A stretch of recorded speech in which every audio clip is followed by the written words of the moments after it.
সাকিবের জন্য বয়ে এলো সুখবর। গ্লোবাল টি-20 সুপার লিগের গত আসরে চ্যাম্পিয়ন হয়েছিল বাংলাদেশের দল রংপুর রাইডার্স। এই ফ্র্যাঞ্চাইজিটিতে একসময় খেলতেন সাকিব আল হাসান। এবারে টুর্নামেন্টেও খেলছেন রংপুর।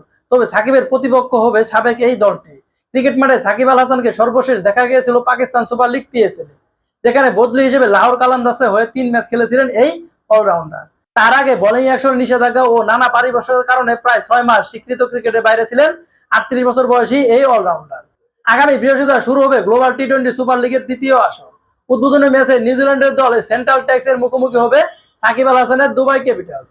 5 দলের এই আসরে বাকি দুটি দল হচ্ছেন হুবার্ট হারিকেনস ও স্বাগতিক দল গায়ানা আবাজন্স ওয়ারিয়র্স।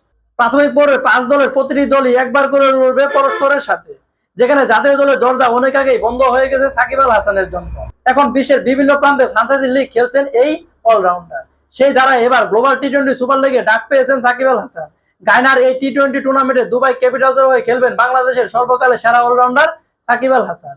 রবিবার সামাজিক যোগাযোগ মাধ্যমে দুবাই ক্যাপিটালস জানিয়েছেন দক্ষিণ আফ্রিকার স্পিনার কেশব মহারাজের বদলি হিসেবে সাকিবকে দলে ফিরিয়েছে তারা। তো আবারও সাকিব আল হাসানকে খেলার মাঠে দেখা যাবে পিএসএল এর মধ্য দিয়ে। তবে এই অলরাউন্ডারকে কেন রংপুর শিবিরে নেওয়া হয়নি তা জানিয়েছে রংপুর রাইডার্সের কর্তৃপক্ষ। গায়নার গ্লোবাল টি-20 সুপার লিগের প্রথম আসরে চ্যাম্পিয়ন হয়েছিল বাংলাদেশের ফ্র্যাঞ্চাইজি রংপুর রাইডার্স। আগামী 10 থেকে 18 জুলাই গায়নার প্রভিডেন্স স্টেডিয়ামে অনুষ্ঠিত হবে জিএসএল এর দ্বিতীয় আসর। এই আসরে সাকিব আল হাসানকে দলে নিতে চেয়েছিল রংপুর, তবে দেশের সার্বিক পরিস্থিতি বিবেচনায় তাকে নেয়নি ফ্র্যাঞ্চাইজিটি। নুরুল হাসানের নেতৃত্বে গত 20 জুন স্কোয়াড ঘোষণা করেছে রংপুর রাইডার্স, যেখানে গত আসরে সর্বোচ্চ রান সংগ্রহকারী সৌম্য সরকার রয়েছেন। তবে জিএসএল চলাকালীন শ্রীলঙ্কা সিরিজ থাকায় শেখ মাহাদি হাসান, রিশাদ হোসেন এর মতো গুরুত্বপূর্ণ ক্রিকেটাররা থাকতে পারবেন না। রংপুরের অতিথি হিসেবে এবার খেলতে যাচ্ছে মোহাম্মদ নাইম শেখ, মাহিদুল ইসলাম অঙ্কন, আবু হায়দার রনি ও ইয়াসিন আলী চৌধুরী। তবে গতবার দলে থেকে এবার নেই আফিফ হোসেন, মোহাম্মদ সাইফুদ্দিন ও আরাফাত সানি। সাকিব আল হাসানকে দলে না নেওয়ায় এক সংবাদ সম্মেলনে রংপুর রাইডার্সের টিম ডিরেক্টর সানিয়ান তানিন বলেন, সাকিব আল হাসান বাংলাদেশ কেন, বিশ্বের যে কোনো ফ্র্যাঞ্চাইজি দলের অন্যতম একজন ক্রিকেটার। আমরা তাকে দলে নিতে চাইনি এমন নয়, কিন্তু দেশের বর্তমান পরিস্থিতি সম্পর্কে আমরা সকলেই জানি।